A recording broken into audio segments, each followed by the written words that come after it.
Good evening, everyone. Welcome to our Luna Classics AMA. We've got a very special guest today.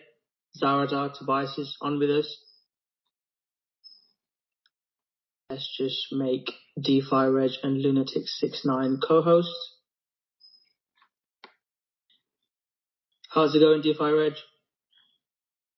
Good. How are you doing today, Rocko?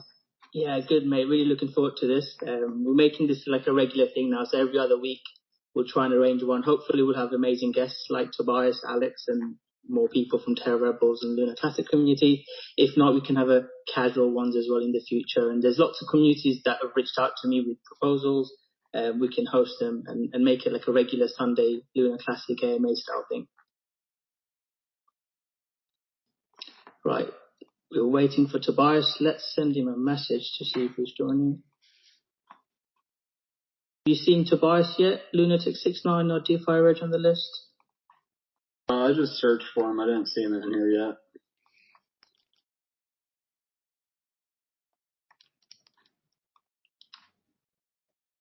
Yeah, I think he's just pressed message in the group. Just let's send him the link again.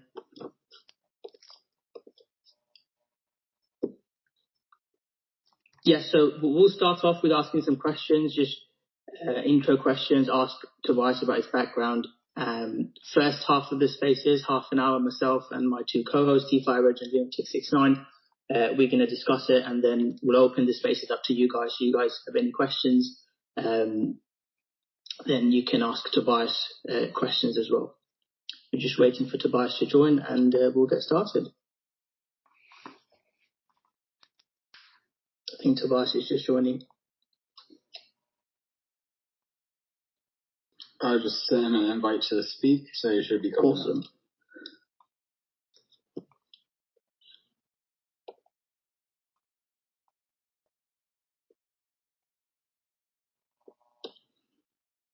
Hi, Tobias. He just said he's here now. Yeah, I sent him an invite to speak.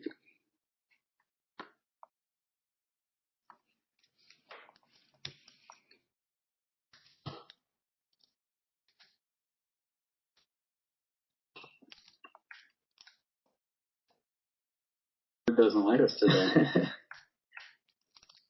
Lunatic69, do you want to say hello as well? So again, Lunatic69, DeFi Reg and myself, we messaged a lot of people to try and arrange it. How's it going, Lunatic69? Hi guys, can you hear me?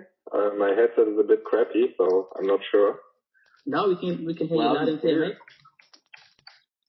Awesome. So I hope you're doing great, and thanks for hosting this, and also thanks for hosting the previous one.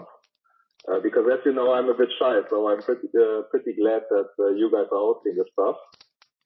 No, I think you definitely helped us like message Terra Rebels team and coordinate this. So thank you as well. We've got a good mix of. So we've got English, we've got American, and a German. We've got a good mix of co-hosts.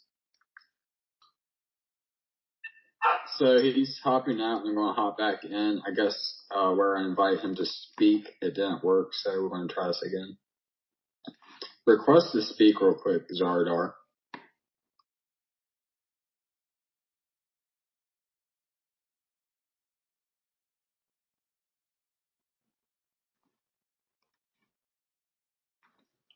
Are you on your computer or your phone? Sometimes it doesn't work when you're on your. I mean, Spaces works from your phone, so that might be a reason. He's on the computer. He's on the computer. Right. Okay, that's why. I swear, Twitter needs to just go ahead and do an update where we could do this off the computer and save some phone batteries. Yeah, I don't know why they don't let you do it. Yeah, sorry about that. I forgot I can't speak on my PC. I'm in here now. Hi, Tobias. Hey, what's up, guys? Yeah, good. Well, thanks for your time, first of all. So the plan today is myself and then DeFi Reg and Lunatic69 will ask you a few questions to introduce yourself, your background. I'm sure people are aware who you are. And then we'll open the spaces up for the last half an hour. We'll try and aim for 1 hour to an hour and a half, depending on how much time you've got. So the first half, we'll ask questions and then we'll open it up. So just start off, do you want to just introduce yourself, your background, your involvement with crypto, Luna Classic? Yeah, I mean, think I've done that a few times by now, but yeah, for sure. I've been in crypto since 2015. Started with investing into Ethereum, and that cost $1. Sold that at $50. Hated myself for it. Then I got into IOTA. Spent some time studying DAX as opposed to DLTs, just to understand the difference between those two particular designs. Then I took a break, started studying some other stuff. Then I started studying the third generation blockchains like Polkadot, Cosmos, and recently I joined an institutional crypto company, and I work as part of their staking team on a daily basis. So that's the short summary. Awesome, thanks for that. And when did you get involved with Luna? In May. I saw Terra come out like a year and a half, 2 years ago, whatever. Then I looked into it, and then I saw this thing called Anchor, and then I was like 20% interest. Thought, no, that's not going to work. And then I just stayed clear of it until it did its initial correction. I bought in at $1, but clearly it wasn't done correcting then, and yeah, here we are. Yeah, I think the Anchor 20% got loads of people involved, myself included. I think when I saw that, loads of people just got in. So your USTC proposal, do you want to just introduce that? So I've read your article. Would you just want to give a quick summary to like a monkey's guide or people without technical backgrounds guide to your UST Repeg proposal? I think it just tries to focus on leveraging the assets we have at our disposal, which is the network and the end users and the code that's there. And then favoring a strategy more akin to trying to reduce supply or quantitative tightening or whatever you want to call it, in order to create a system where new startups will burn a primary money supply while having their own insulated secondary money supply that they can use for their virtual economies. So that's sort of the very short executive summary. The long, boring version is a lot of technical details about how we will partition the Terra pool and implement the swap system in such a way that these partition pools are only allowed to do swaps under certain conditions and into certain targets, thus ensuring that we can control and manage the flow of capital so it doesn't run out of control and become too volatile. So from my understanding, so we need new DApps coming in and joining and wanting to create petition pools, creating their own community tokens. It will be a process, growing the reserve, getting DApps in, growing ecosystem. That's correct. Any blockchain that doesn't have any usage is kind of pointless. Right? At some point, it'll just end up being worth nothing. And I think the idea I had with the petition pools was very much derived from a number of talks I had with various DApp developers, like some guy called Meta Fury and a few other teams, and some people wanting to make some financial things and so on. And one of the shared problems that they all had was that they had to sort of, build a startup in economy more volatile than the Zimbabwean economy, and that's not easy. And that's why I sort of started looking towards ways of allowing them to maybe leverage the system without exposing them to the volatility that's inherently in the system, while still allowing the sort of owners of the network, which is the people that owns the LUNC and the USTC, to benefit from these new startups and their ability to gaining access to the network users and so on. Yeah, that makes sense. So from the difference between Alex's protocol in a way is he wanted to use the Oracle rewards. So just like a quick startup, yours would be more of a longer route of growth, bringing DApps in, building these partition pools, growing the money before we use Alex's sort of trunched way of the USTN proposal he made. Well, I think, I've worked a lot with Alex over the last 5-6 months, and, sometimes we argue, sometimes we're good friends. I think at the end of the day, Alex and I, we have sort of come to consensus on the proper way forward. We actually had a meeting a few hours ago. Because I think, my main concern with regards to USTN was the confusion it would create for end users and holders in general with regard to what was actually our reserve currency or our digital dollar. And I strongly believe that USTC is our digital dollar. I also believe that if it is possible for us to issue equity that is not part of the primary money supply, meaning Luna, for instance, and we can actually find somebody who's willing to buy that equity to fund the tranche, then, that can work as well. So Alex and Max, they will work on an integrated proposal so we can sort of put that whole debate to rest and, have a shared vision on how to fix this that will avoid printing more LUNC, that will avoid neglecting USDC's role as our reserve currency, while still enabling the tranche concept and possibly leaving the door open for this Luna as a way to get more capital for the protocol itself. Yeah, that's really good to hear. So the proposal that you guys are working together, would it still be using USTC, or would we still be creating a algorithm fungible token? Well, there's no difference between the commodity token and the AFTs. It's the same thing, right? It's all about when we allow these AFTs to trade outside their pools that really matter. So in the joint proposal, USTC would be the reserve currency for everything. We would probably create a debt commodity AFT, whatever we decide to call it, which would then be called Luna. And if we can find somebody to buy that, that would allow us to then, generate capital to basically pin up our, treasury or support our treasury. So I guess it's no different from issuing treasury bonds at the end of the day.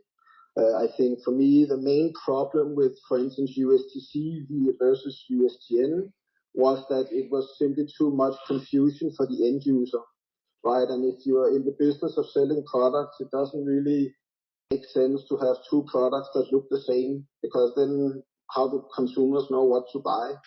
And also, I think, neglecting USTC would inherently probably cause a network split and leave a lot of people behind who, for no reason of their own, has been left in a bad situation. So I think this idea of trying to split the baby and rebuild through engineering the system in such a way that it can support digital economies, and then having everybody go out and work their asses off to refund the network is definitely the most viable strategy that I see. Yes, I probably agree with you, because whenever we've talked about Alex's proposal, a lot of USDC people would comment, so it can definitely alienate a section of the community. So I definitely agree with you there. DeFi Lunatics, have you guys got any questions, or should I carry on? You can go carry on. He actually answered a couple of questions I had, but I'll let it keep rolling the way it's going. It's really great information, and then I can kind of roll in one other questions here after you. Sounds good. Have you looked into, Tobias, how many DApps you need, sort of the time scale to let it grow? No, I haven't. I'm more of the, opinion of I'll just build it and then eventually people will come, rather than having to try to go out and find all of these startups, because I think inherently my focus should be on creating a platform that can be presented as a product to startups. And then the community's focus should be enticing startups to come and build on our platform because they want to use these startups' products or whatnot. Yeah, I think that's what sort of Lunacy community already have. It's already got the amount of users, the community, that it would attract people to come and build, because there's the ready-made customers in a way. This is quite unique in this community from what I've seen in other crypto communities, 100%.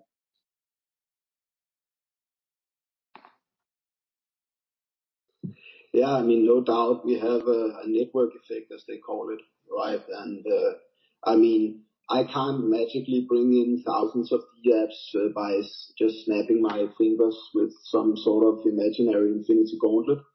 But what I can do is I can create, the utility from the platform that will make it easy for these apps to start up and start growing their individual economies. And then it'll probably be like any other startup business, right? We'll probably have 99 companies that go out of business, but then there'll be one that really makes it big, and then that one big one becomes an economic engine for our network, and then it's just rinse repeat until we have sufficient economic engines to support our reserve currency and our governance token.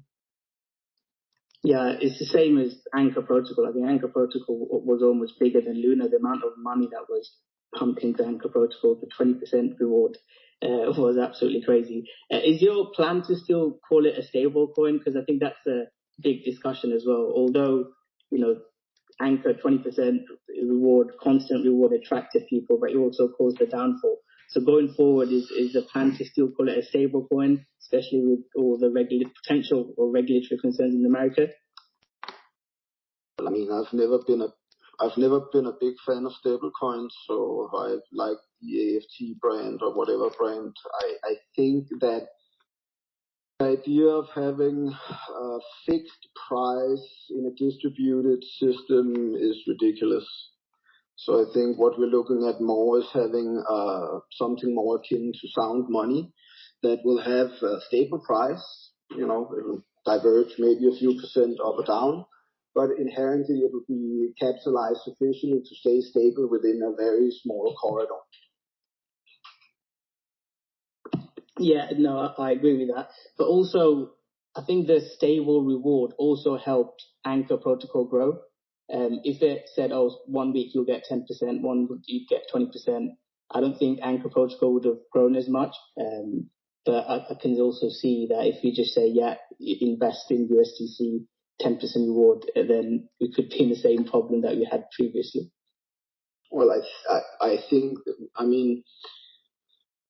inherently, if you set up a business that tells any customer that they will get an instant 20% profit on their investment, you're going to get a lot of customers. And then you're going to get into a Bernie Madoff situation, and at some point that whole thing is going to come crashing down on you like a house of cards, right?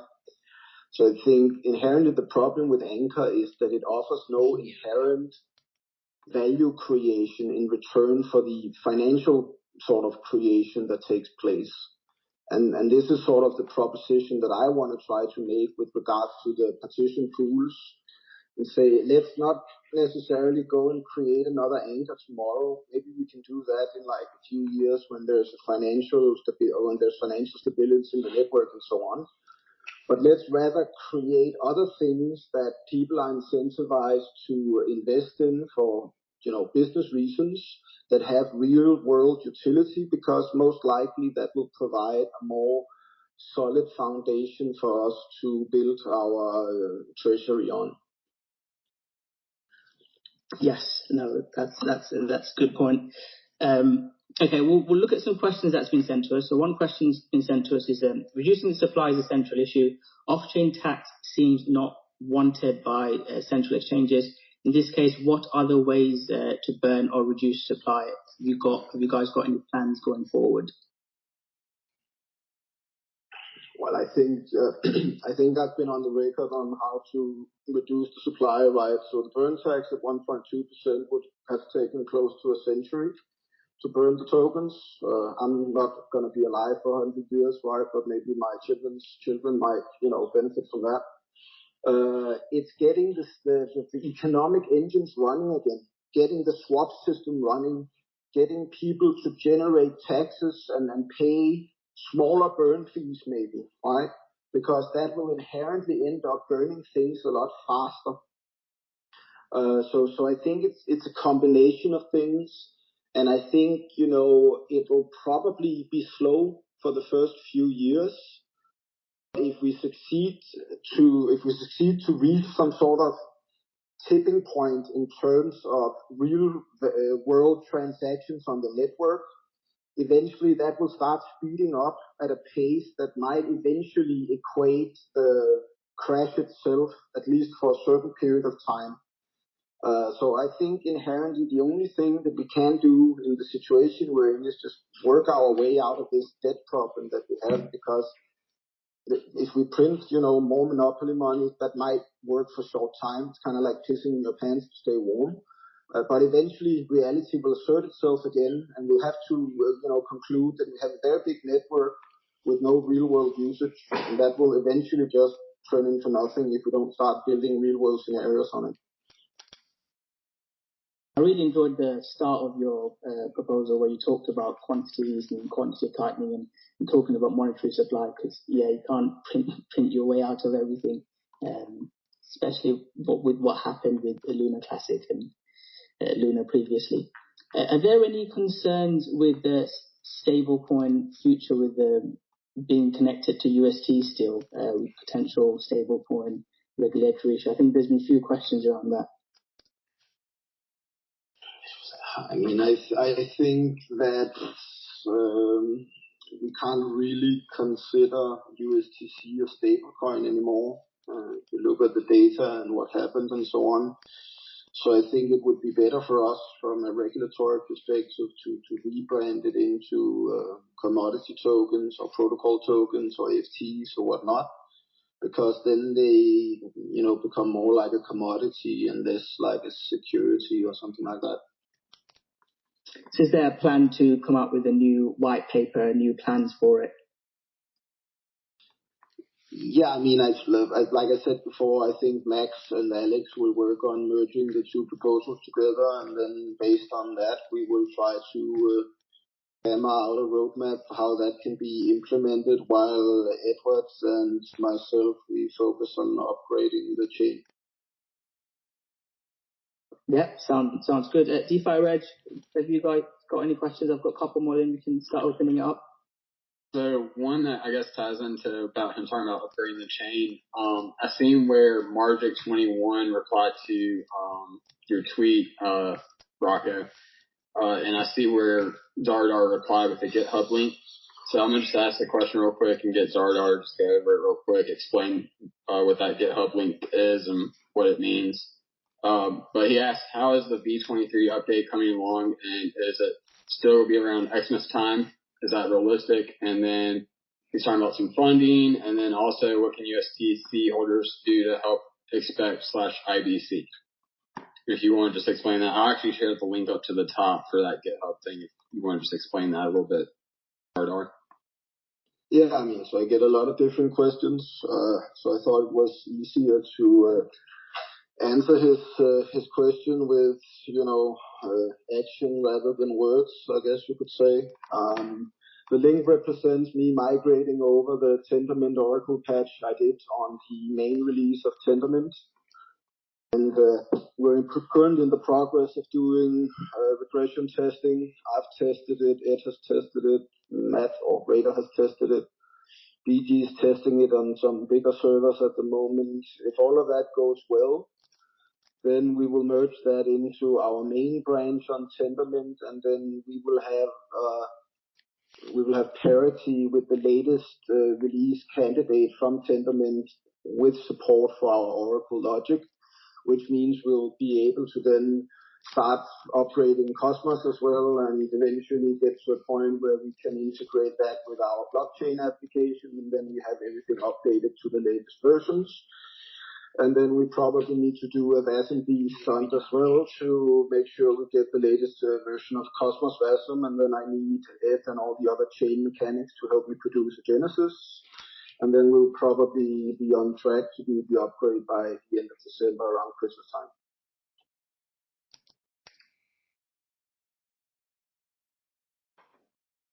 Thanks for the update, Tobias. I've got a couple more questions and then we can open it up. So in next three months, next 6 months, what would success look like to you for Luna Classic community? Stop arguing on Twitter. Okay, good start. Well, I know people say it's bad, and maybe sometimes some of the arguments are bad, but also, sharing openly about your proposals. Because I've been involved with other communities, and it's really hard to get information. So, like Alex coming up with his proposal, you coming up with your proposal, sharing it online, I think it's very open. I don't know how other people feel, but I think in a way it's quite refreshing. And I think this is what sort of decentralized is meant to be. It's not, my way, it has to be this way. I've quite enjoyed that part of LUNC. I totally understand what you're saying, mate. It's not about not talking on Twitter. It's about keeping the debate respectable, showing a good, face to the world so we can attract investors and so on. There's nothing wrong with us having public discourse about things. I encourage it, but it should not descend into the madness and anarchy that it sometimes does. So I guess what I'm saying is we should grow up from the teenage stage that we're at and become more adults and try attracting real businesses.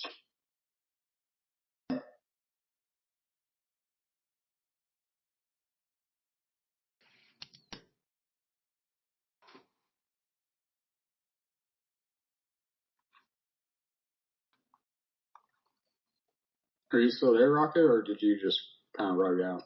Sorry, I was on mute. My final question, Tobias, is, I don't know when I didn't turn my mic on. Final question was, people that are listening, there are lots of smart people in the community, people that are listening with a technical background, contacts in the crypto community, probably in the finance world. Is there anything you recommend or help Luna Classic community can do? Reach out on Discord, do help with some technical work. Is there anything that we can help support Terra Rebels, Luna Classic community better?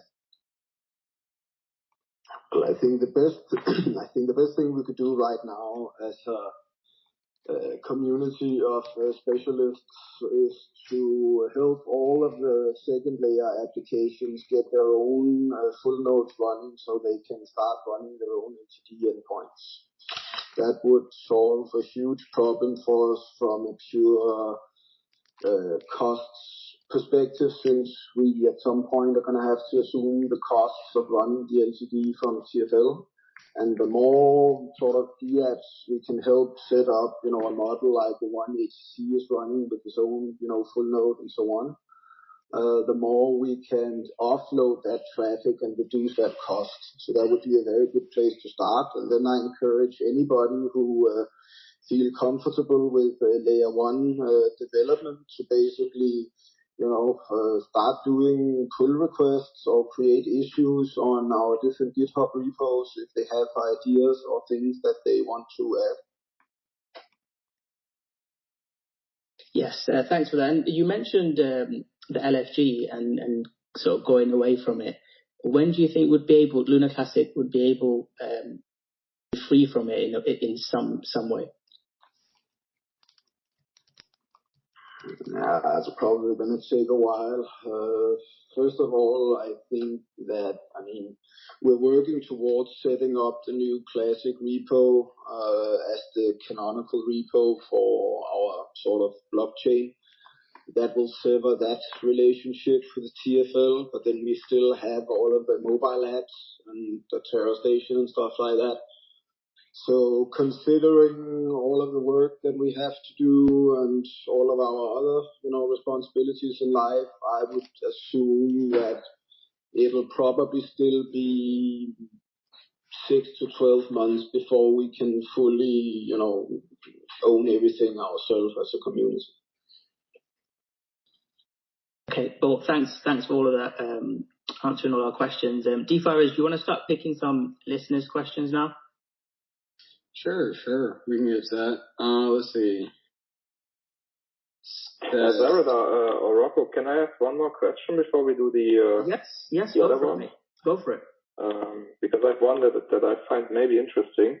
Zarada, you were talking about the price of USDC, that it's probably not going to be stable, like a stable coin at $1, but you said it might be kind of sound money. And now, even if it was always stable at $1, some people might argue and say, hey, wait, the US dollar itself maybe isn't considerable as sound money. So let's say the Repeg proposal works and the partition pools also work as intended and everything goes well. Is it then fair to assume that over time, while being kind of stable, the value should actually go above $1 and basically trending slowly above it over time if you assume that the dollar itself is devaluing? So that's the question, basically. Yeah, no, I think it's a good question. I believe that AFTs are commodity money, market money, whatever. They have a, demand and supply aspect to it. I think in general, if the demand in the system grows beyond the existing supply, then the math becomes fairly simple, right? There's only 10 billion USTC tokens. If there is more than $10 billion worth of liquidity in the network, then the price will at some point pop above $1. The joker in this question is then, when does the LUNC community start trading their governance tokens into USTC tokens? Because we're not going to be in the business of printing any more of those for a long time, at least until LUNC goes below 10 billion. So I think it'll probably go, to $1, stabilize there for a while, because some people in the LUNC community will sell LUNC tokens. If the partition pools keep growing and the startups keep growing and coming in, then at some point that will break the resistance at that level, and then, USTC could go to any price depending on the actual liquidity flow in the network. Awesome, thank you. I have one more question, if that's okay, because I've discussed this with some other people, and there seems to be a confusion between, you can just mint tokens, right, on the chain. I can just make my own token. So if I'm a business, if I want to start my own DF, because that's what you mentioned in the proposal, what's the appealing point of the partition pool? So why am I going to use the partition pool to get the token versus just minting, some coin? Because it doesn't need to be basically inflationary, right? I can also promise to my customers that I will back it with something or whatever. So what's the appealing point for the people in simple words? Well, I think the appealing point is the isolation from the other things. You could create your own token, but it would be part of the Terra pool as a whole, so any other Terra token could swap into it, I guess.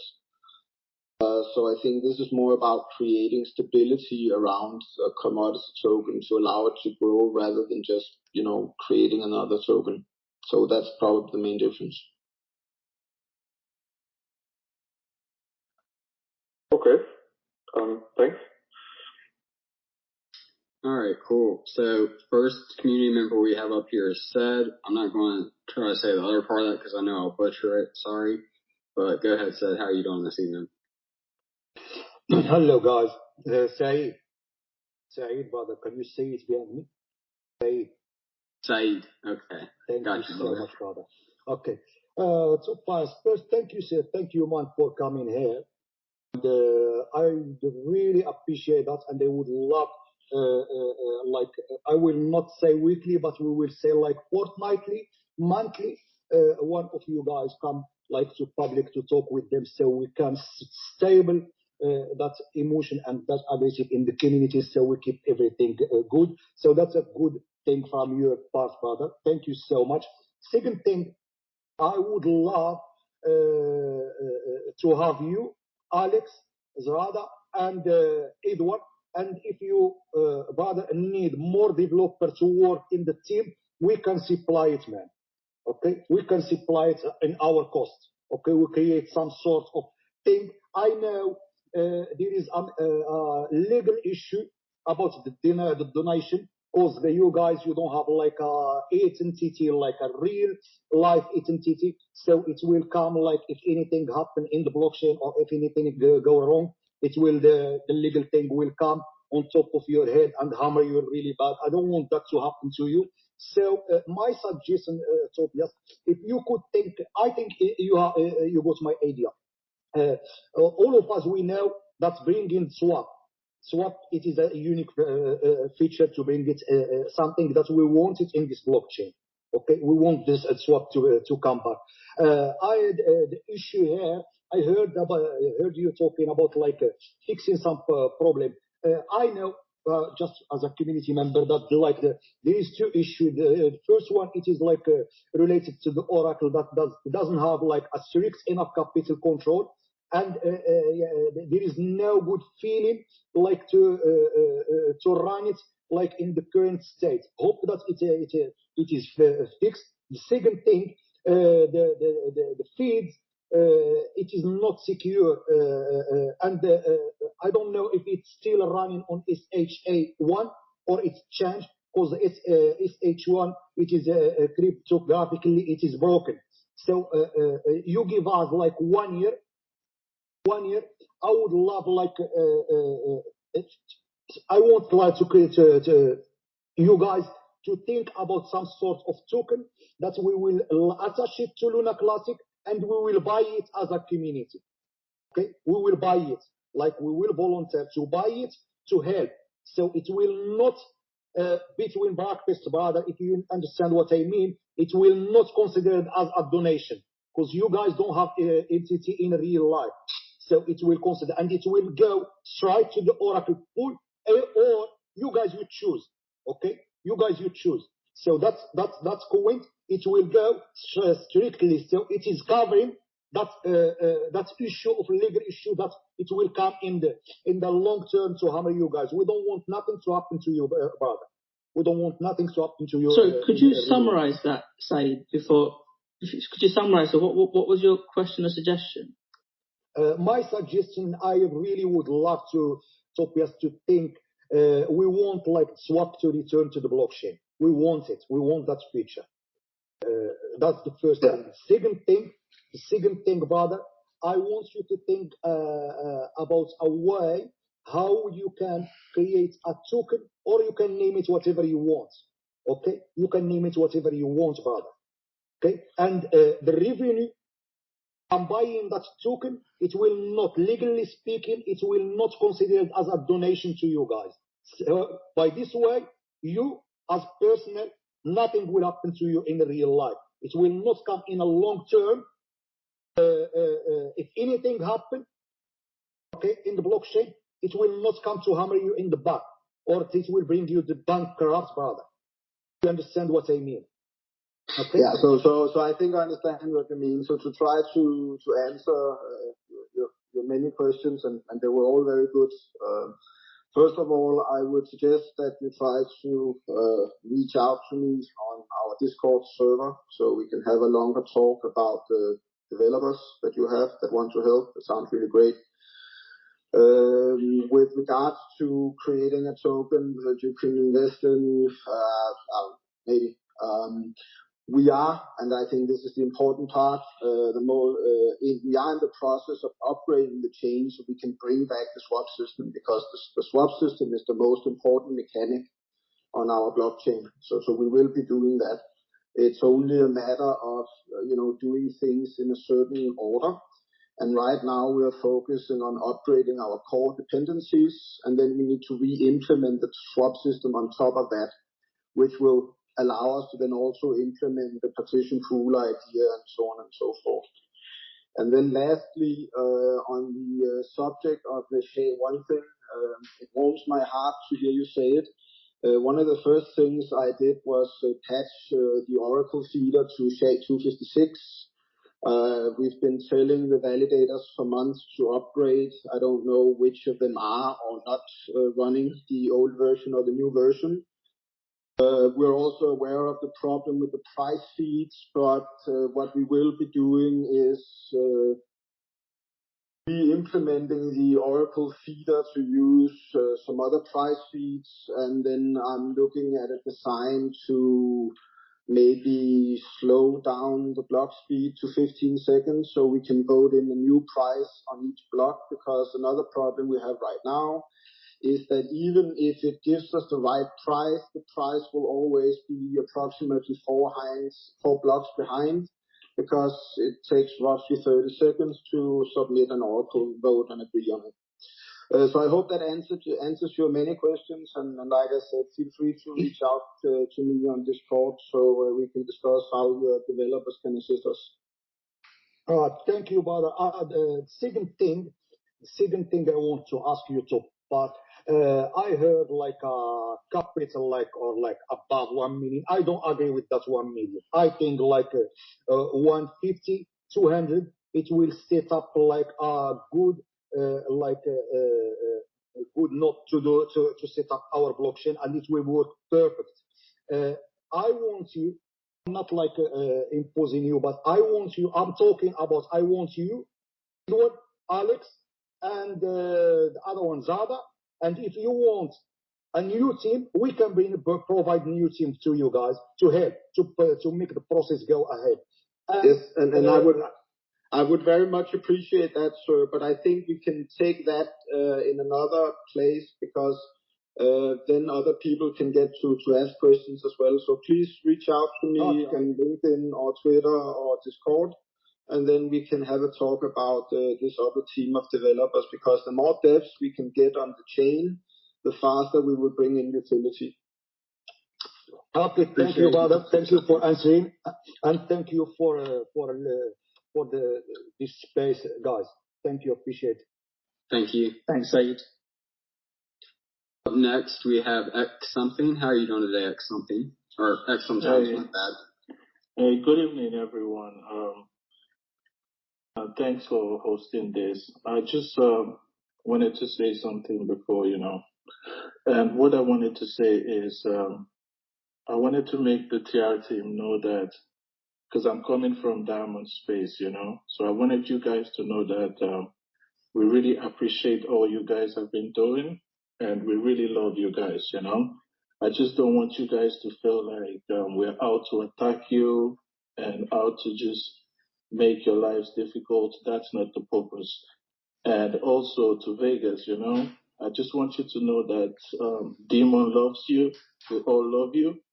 And we're just trying to, we're all on the same team, basically. We're just trying to make sure we don't go back to the position where we're just coming out from, That's why we're just all trying to just focus on making sure there are no errors again, no bad bloods, So, and also just what I wanted to say is, because we've been speaking in the community, and this is one issue I just wanted to raise before this is over, and we're trying to see a way where we can actually pay your team, We want to just go past the whole, because you guys have done wonderful work, It's almost charity, and that's what we're trying to avoid. We're trying to set up a place where we can actually pay you guys for your work, and just let this be a business, We want to make it a business where for the works you've put in, we can actually pay you and hold you guys accountable, like some deadlines. And we just want to get serious. Like today, Bull B&B, he posted that he was leaving the community and everyone was like angry at him, but he had a point. And his point was we were arguing and there was no way forward. So we're just trying to build a way forward. So before I go, I just want to let you guys know I'm really happy Ed is here, because we rarely see him, So we just want to say, if it's possible, you guys can once in a while just drop by on our space, just come speak to us, so you guys are not like ghosts, We want to get to hear from you guys from time to time. Just make sure we're all on the same team, and that's basically it from me. And I appreciate you guys for all you've been doing. Happy Cathy Crypto is here too. I just want you to know we love you. We spoke about what Demon said when you came, and then we love you. We're just all fighting for the same thing at the end of the day. It doesn't matter how much bag you're holding. We're all on this, So we love you guys, and that's it. Thanks a lot for bringing me up. Thanks, X. So what was your question? Was your question to sort of ask what's the best way to get funding? Was that your question, or were you just making a suggestion? I was just letting the team know that we over at the Diamond Space, because that's where, lots of us come together and speak about issues.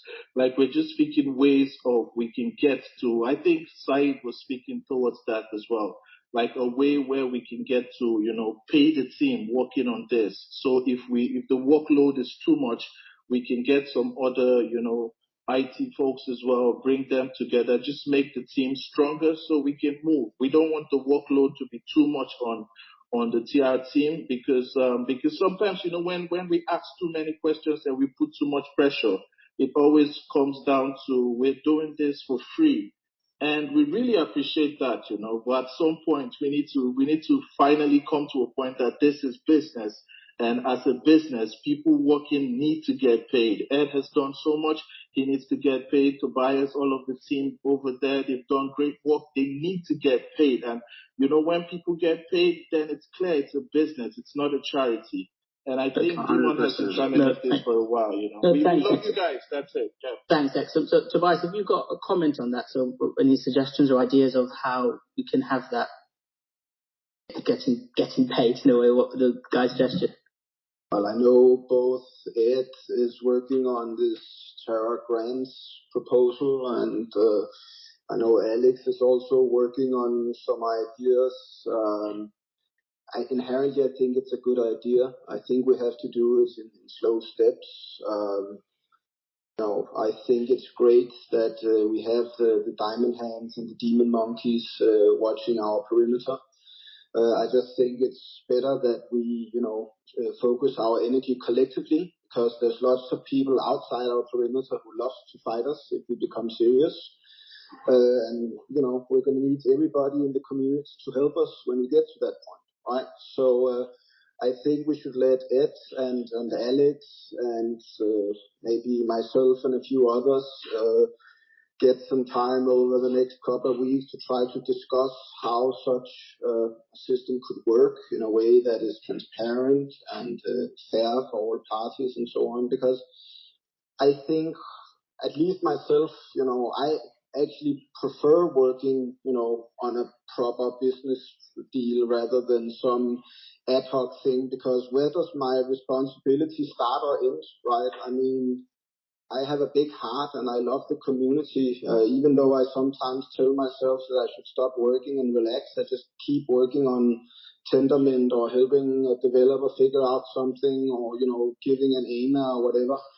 And that's because inherently, I care, but there also needs to be a balance in things. So yeah, let's get to a situation where everybody feels incentivized to work in the same direction, so we can make it, even greater than it already is, because I think many people tend to forget that we almost already achieved the impossible by just getting to the point we are at now, where we're actually discussing a viable future for a chain that was abandoned, and we're talking about, bringing business in and so on. I mean, 5 months ago, nobody would have thought that we would be here.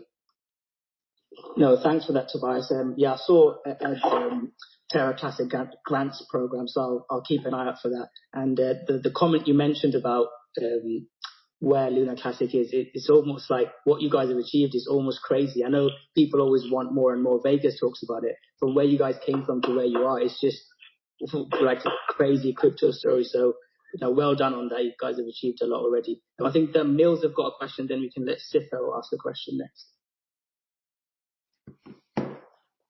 Hello, yes, can you guys hear me okay? Yes, sir. How are you doing? Pretty good. Thanks for hosting this space. So I had a question. I've been kind of a Terra Luna Classic content creator ever since the capitulation event. And kind of as I've seen this community grow and the Terra Luna Classic community grow, I've always been a big advocate against scamming. And I've seen a lot more, scamming accounts that came up to try to take advantage of the Terra Luna Classic community. And what I've really seen, this is on the governance tab on Terra Station. I've really seen this kind of explosion of a lot of these scam proposals that are popping up. I know we do have a proposal 6082 that was by Classy Crypto to try to increase the actual deposit amount to try to decrease the scamming. So my question was is there any way that you can implement any type of, I want to say, screening operation or any type of program that could help remove some of these scam proposals that do get posted on the governance tab? I guess it depends on the degree of censorship we want in the network. I think from one perspective, it might make sense to increase the cost of proposals. I don't know what the price should be, but that would at least make people less prone to do it. I also think we need to start looking at, HTML encoding the content of the proposal so people can't do pricing links and stuff like that.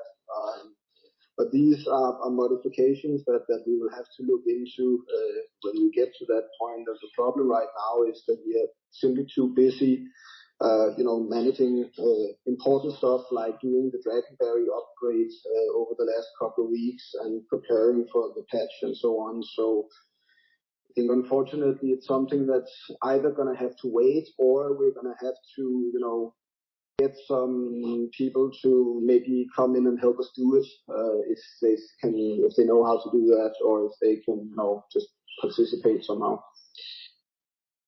Yeah, thank you for answering that question. Oh, sorry, Vegas, were you going to say something? No, I was just going to add as well, because what Tobias is saying is important. It's like, increasing the amount that people will lose by doing these scams is important. So I believe that increasing slightly the amount of each proposal will make people think twice before they propose something. That being said, I believe that is not going to stop all of the bad actors to propose something. And like Tobias was saying, that we need to do something more regarding that.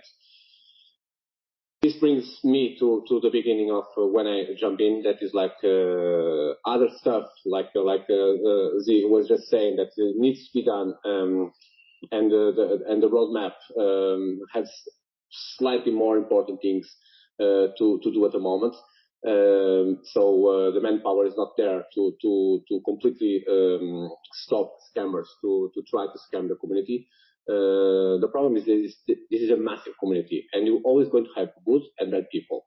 One thing that we have to all fight is to educate people that they should never click on external links that they are on the even if they are on the governance proposal, because for some people, okay, they think, there is on the governance proposal, so it should be something that is trustful. But it's not a reality. Everyone can propose something, and sometimes some people propose something that has that shady links and stuff like that.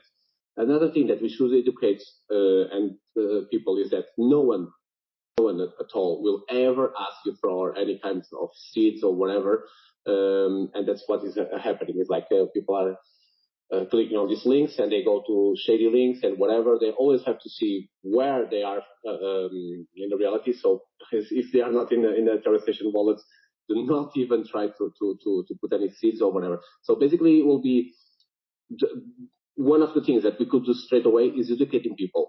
This proposal, it doesn't seem bad. At the same time, we have to understand that it's like, oh my God, if the price of the coin somehow goes slightly up, a good idea as well might be stopped because someone doesn't have the money for proposing something.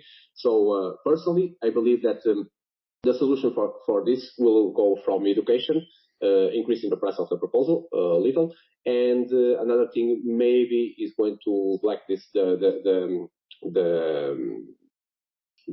links that you can put on the proposal itself, on the text box. But like Z was just saying, there's a lot more things that need to be done before even talking about that. But yeah. Yeah, completely understandable. Thank you for answering that. I'll always be an advocate, obviously, for not clicking on these scammy links and stuff like that. And I think, any proposals, like you had talked about, if the price of the coin, it does start to accumulate, and now these submitting these proposals become very expensive. It could always be a good option too for, there's a lot of community support behind good ideas, especially in this Terra Luna Classic community. So I think if anybody has a really good idea with good Medium articles, they could easily get the funding for that just from the community members. So thank you for answering all those questions. One thing I'll add is if you do see a scam proposal, the best thing you can do, or it has like a weird fishy looking link, the best thing you can do as a community member is to vote no with a veto. Because then if it does clear no with a veto, that means that person will lose the Luna Classic they put down for the deposit. So that can help fight against the scammers or anyone that's trying to take harm against any community member as well. But up next, we do have Steffi, and then after Steffi, we have Jerry. How are you doing, Steffi? Good, guys. So on this question that came up much earlier about how to fund development, I think there's two funding things right now that are of concern, or several actually. One is funding infrastructure. The second is funding development. I think the third is funding validators. What is the general, what's the general ideas you guys, what are the general ideas you guys have been having in terms of these particular things?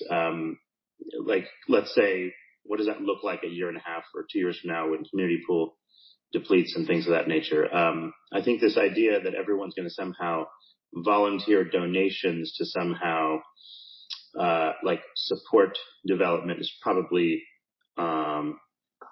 just unlikely to work very well. I think if you did something along this volunteer line that Saeed was asking about, I would probably suggest something like Spark IBC.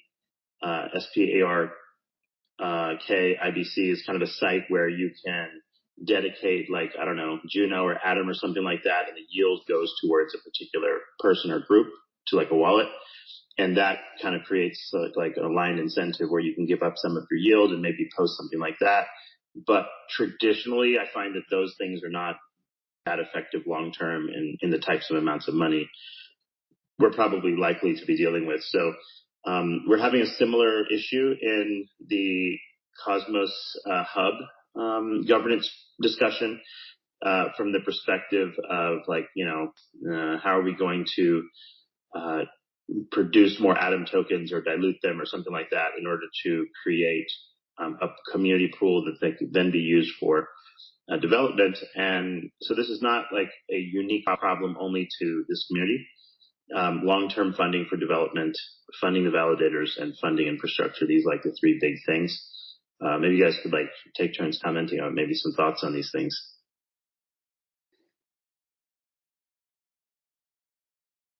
Yeah, I guess I can start out. I think you have a lot of very valid concerns, but then again, I've heard you talk many times before, and you're clearly quite intelligent. I think right now, the problem is that, community pool can't really fund anything. And that means that the problem that all of these Cosmos chains inherently have is that they reach a certain equilibrium where the initial investment is no longer big enough to carry the underlying costs of continuing the development.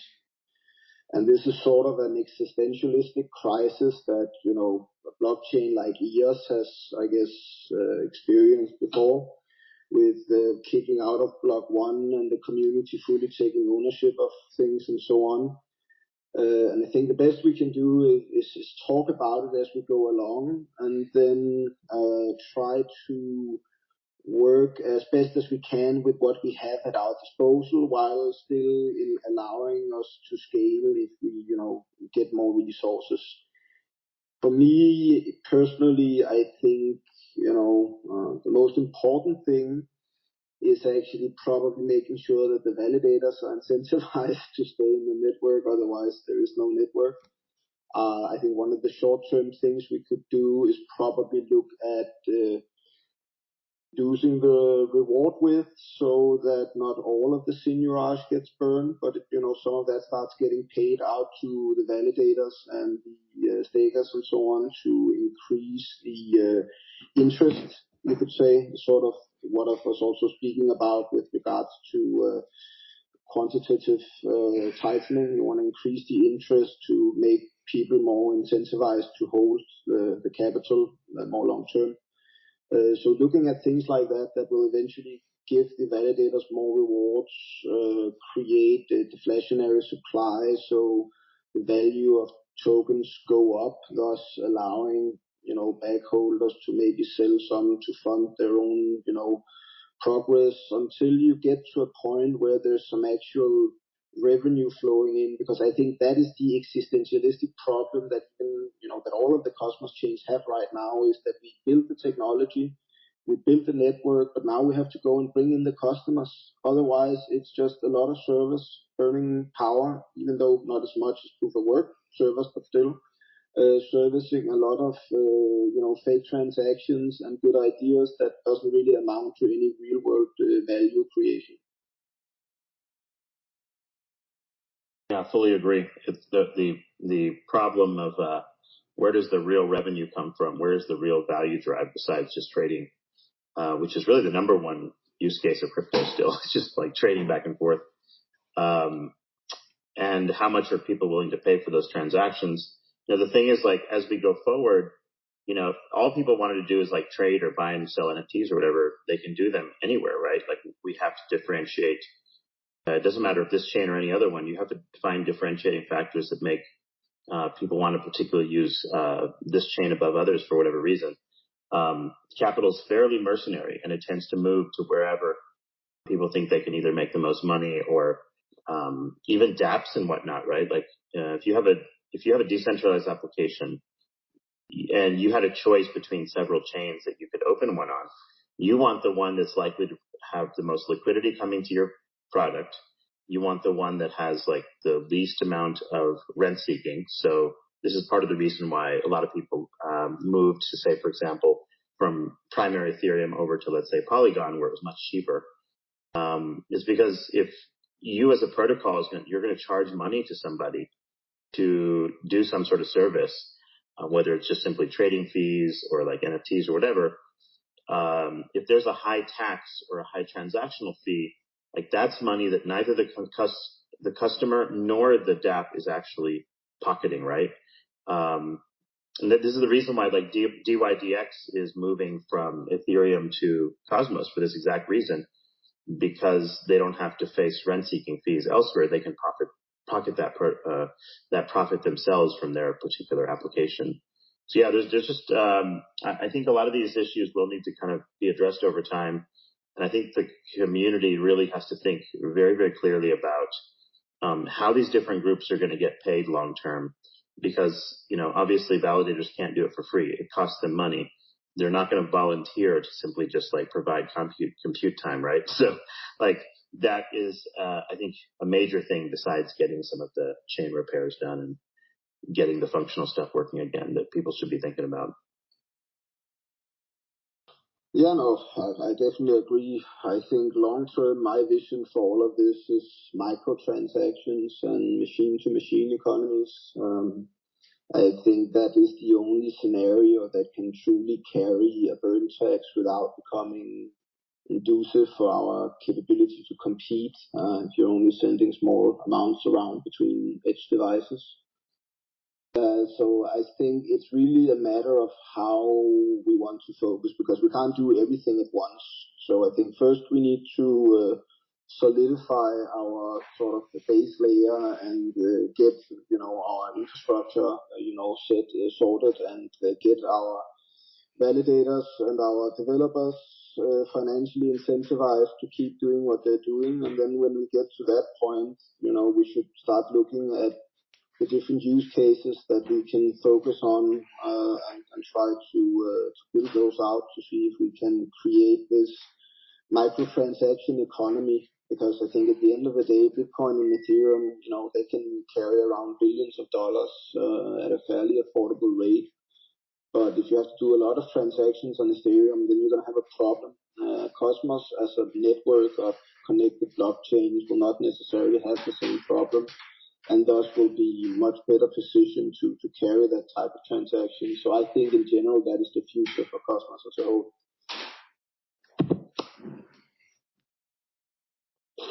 Awesome. Appreciate all those great questions and insights, Duffy. I said to the T. Up next, we have Jerry. If you want to go ahead and roll your question, Jerry. How are you doing today? Pretty good. How you do, Rich? So I want to bring it back to the Repeg discussion. Tobias, I read it, and I hear you talking, and I really appreciate that you talk about incentive, because I think if more people thought like you from an economic perspective, some of these proposals that are going up to change things, I think they would have more insight long term. So I'm very bullish on your plan specifically because of this, and maybe that's because my background is more related to it. But so when I see the commodity tokens, I kind of see that as kind of like something that has a lot of use case or just has a lot of use. I'm thinking to myself, like, wow, what if BUSD and BNB, those commodity tokens? Now, I don't exactly know how it works because it hasn't gone into detail. And then I was also interested, how does the partition also provide stability outside of the commodity tokens? So I know that's kind of a complicated thing, but I kind of want an explanation. And what kind of things are you looking at for commodity tokens? Yeah, so yeah, it's a complicated thing, and I'll do the best as I can, being a bit lazy and I'm a bit tired.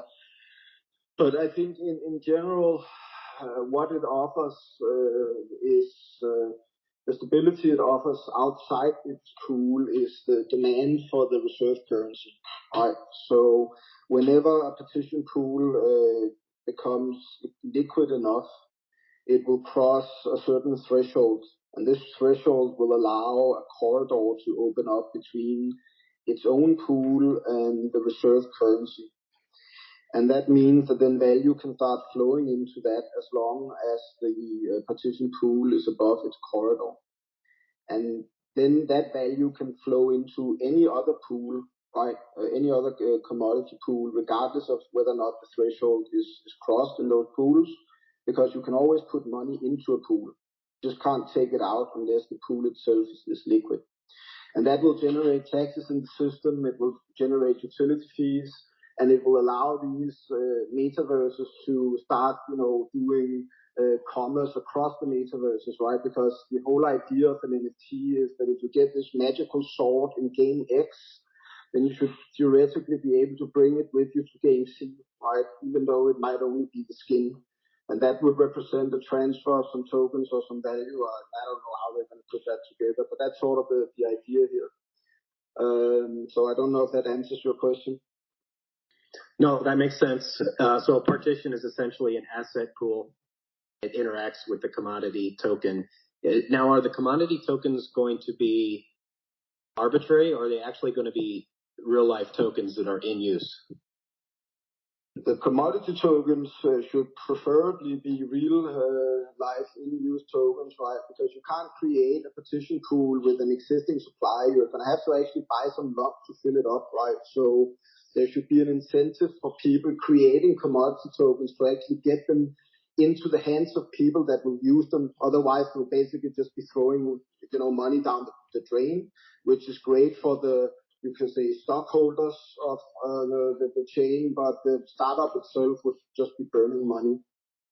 So I think that's the one part of it. And then I think, what is the use case? Well, I think there's a lot of different use cases. So I don't really want to try to put any constraints on that. I just want to try to create a system that will allow people to say, I want to create my own token. I don't want to have to write a smart contract because I'm not smart enough to do that. So I'm going to use a protocol token instead called, a commodity token, which is essentially a software as a service thing that the protocol offers to startups, so they don't have to deal with the complexity. And by using that, they, gain access to our users in an easy way. They get us a pool that is protected, that can trade into the reserve currency if their business becomes successful, and thus they can take profits off their pay to earn, or they can invest into other commodity pools that they see have a future or whatnot, all while keeping the system balanced and creating demand for USTC, because USTC's only real problem right now is that there's no demand for it. If you had like a functioning, even small nation economy using USTC, then there wouldn't be enough USTC in circulation right now to support that economy. So it's simply just a matter of generating these flows. And also the benefit of allowing these commodity tokens to be created in this way is that they become inherently they're protocol tokens. That means that they can never really leave the chain, right? So every time somebody prints a commodity token, that's a second tier money supply that underpins our primary tier money supply that can't really go anywhere other than into USTC. That's amazing. So essentially, when you did the plan, you had 2 commodity tokens shown, but from what you're saying, there could be more than 2 at some point, right? There can be as many as is financially viable in our network. As long as it costs you money to set these things up, you're not going to use them for spam. That means that the supply shouldn't ever really be inflated above its actual value. Because why would you create commodity tokens if you have nothing to back it? Then you're basically just throwing money out the window. Well, Tobias, thank you for your answer, and thanks for the space, WSB and Rich. It's a very good explanation there, Tobias. Greatly appreciate it. I understand it more now, and really like what you're doing with this plan. And I look forward to other people scrutinizing it and you perfecting it and making it happen in the future. Because it's really good stuff there. Thanks, Jerry. Tobias, I don't know how you do for time. Are you okay to answer 2 more questions and then we'll start rounding up? Yeah, that would be cool. Awesome. Thanks, Tobias. I really appreciate your time. Bull BNB will let you speak. Guys, I just want to know, any plans of creating a DEX on Luna Classic chain or no? I've discussed the plans with Alex a few times. I think in a way it kind of is like a DEX. It's just not fully functional DEX. So it's definitely something that could be done, but first we have to focus on recapitalizing the treasury because it's very hard to run a decentralized exchange if the decentralized treasury is bankrupt.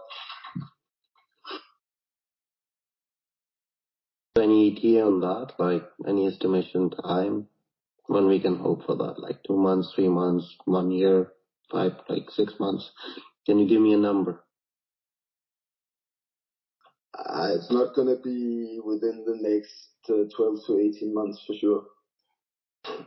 I mean, we're going to get the swap system up and running, but we have to do a lot of other things. So it really depends on the amount of developers that come in to help. But with the manpower we have right now, I think we're looking at that timeline. All right, that's it. That's all. That's a good question, actually. Decentralized exchange will help the ecosystem grow really quickly, especially with decent traders. Right, good question, Bill. BNB. Reg, do you want to pick the final question? Oh, you can pick someone out since I've picked most everybody out so far.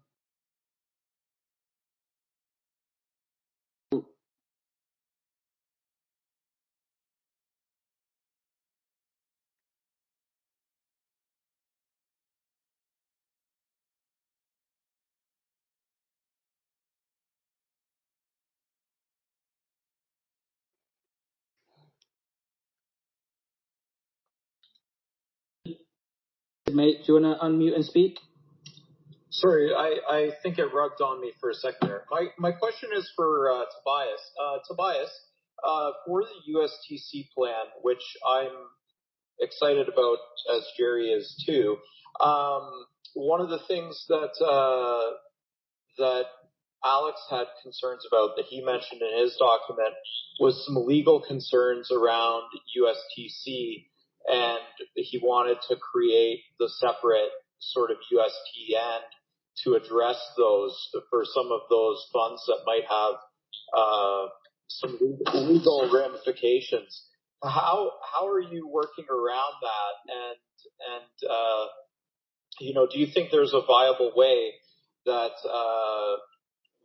that USTC can just remain as the coin and bad debt can be paid down?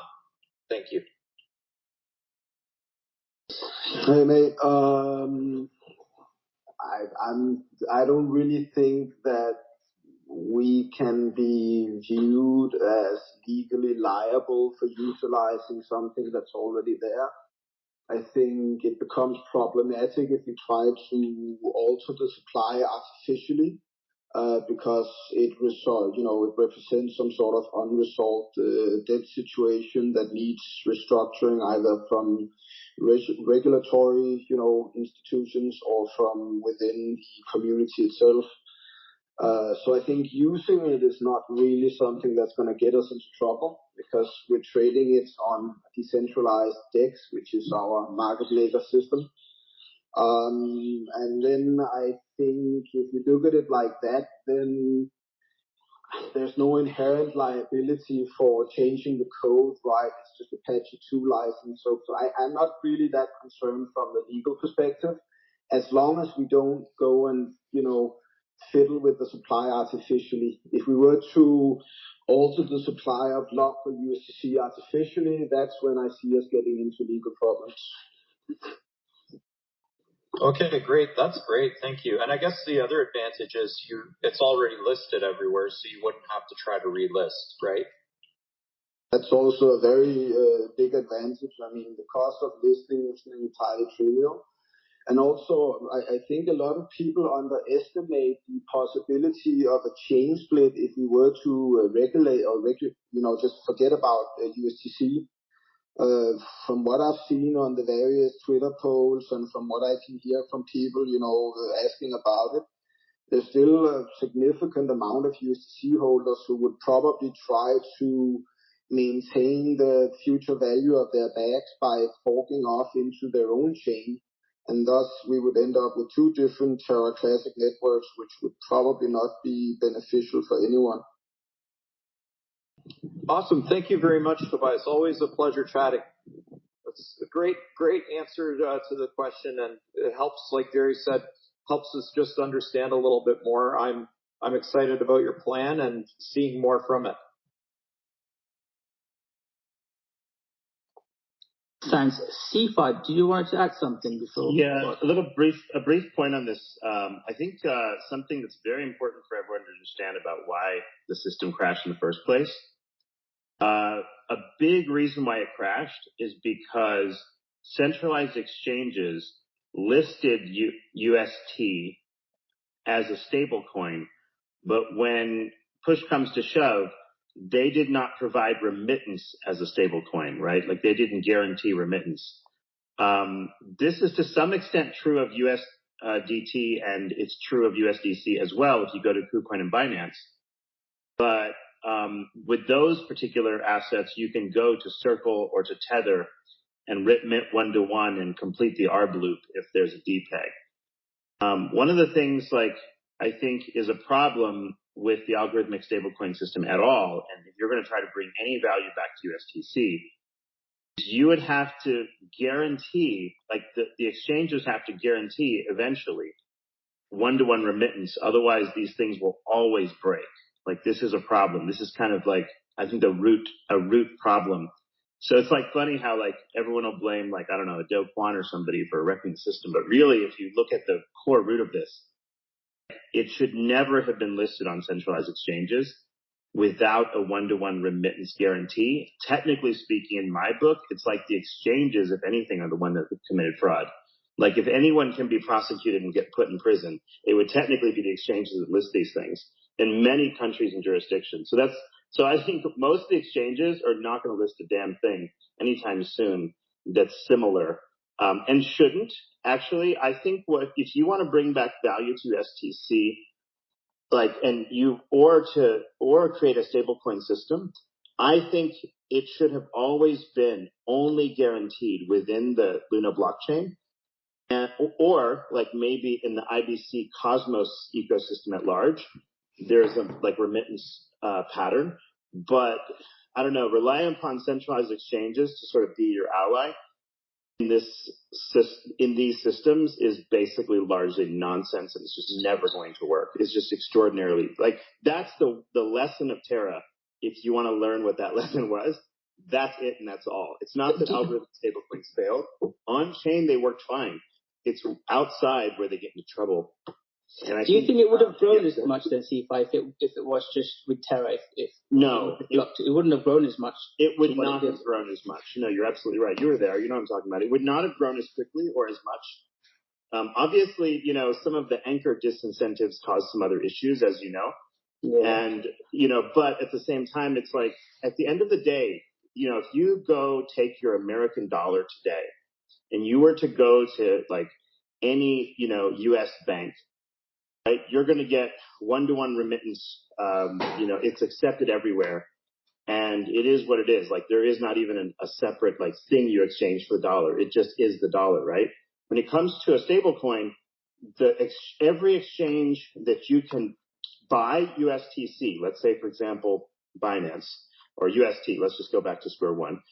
That exact same exchange should have enough reserves of the particular stable coins needed to give you back $1 for that in exchange at all times. Everything else was just a scam. Like Binance knew that the system could break, right? But they listed it anyway. Coinbase, whoever else had it, right? KuCoin, they didn't have a separate section called experimental algorithmic stablecoin. They all listed as stable. And, they come back later and say things like, oh, we didn't know, or we didn't even know what Terra was, or some other bullshit, right? But at the end of the day, everyone sort of knew, including the exchanges. And I think they're remiss in this whole mess, in my opinion. And so, to bring USTC back, right, we're going to try to bring back the value of it. I think ideally the way to do this would be number one, the odds you're going to be able to use USTC again in its native form, either from listing or otherwise, is zero. I think the odds of that are zero. There's no way exchanges are going to kind of go that route again. So, worrying about that is irrelevant. I think the question is, if there's $370 million of USTC value, and if you create some new system within the cosmos, let's say a multi-chain, stable, within IBC, that's based off of the Luna Classic network or otherwise, bringing back that $370 million of value and allowing people to remit that one-to-one with some other new system with, that's going to be the question on my mind. Not so much the revival of the original coin on the original ticker. I think that's the likelihood of this is, I don't even know mathematically, that's even possible. So I think, it's not a good idea to kind of create, silly pipe dreams of, things that can't actually happen, because then it's just, I think it confuses the community in terms of diverting attention to stuff that can't be done and just wastes everyone's time. I think what you're doing is correct. Bring the chain back to full function first. That's priority one. And then priority two would be how can we bring back value to people that have USTC? What program that you could create that at least provides the people that have USTC now with at least the 370 million market cap that it's at, if not more, if we can provide additional value for that coin. I don't know the right answer. I don't know that anyone does. I haven't heard a perfect solution, but I think what Tobias is talking about with some kind of commodity intermediaries, it makes sense. There are things there that, to me, I think that's going in the right direction, if not even if it's not perfect. There's got to be a way to exchange that USTC, keep people in the community that have value in USTC, but provide an avenue to exit that USTC into something maybe more useful. And I don't know. There's something we can do. I just haven't wrapped my head fully around it yet. Still working on it in my head. let us know when you find out, mate. No, thanks for that, CFI. Tobias, Vegas, do you guys want to add any final thoughts? Thanks for joining as well, Vegas. No, I'm deep, mate. I'm just going to say thank you for a great space and a good talk, guys. And I hope you all have a good Sunday. Thanks, Tobias. Thanks, Vegas. Yeah, the plan is that we'll reach out to Terra Rebels, Luna Classic community every other week and try to hold this myself, DeFi Ridge and Lunatic. We'll try and arrange it every other week. And yeah, thanks, Tobias, Vegas, Ed. I know you guys are really busy, but thanks for coming on, answering myself and the Luna Classic community's questions. Thanks, guys. And yeah, good night. Enjoy your Sunday. Thanks, Tobias, Vegas, Ed, and everyone else that's joined. Good night. Thank you, guys. See you later, everybody.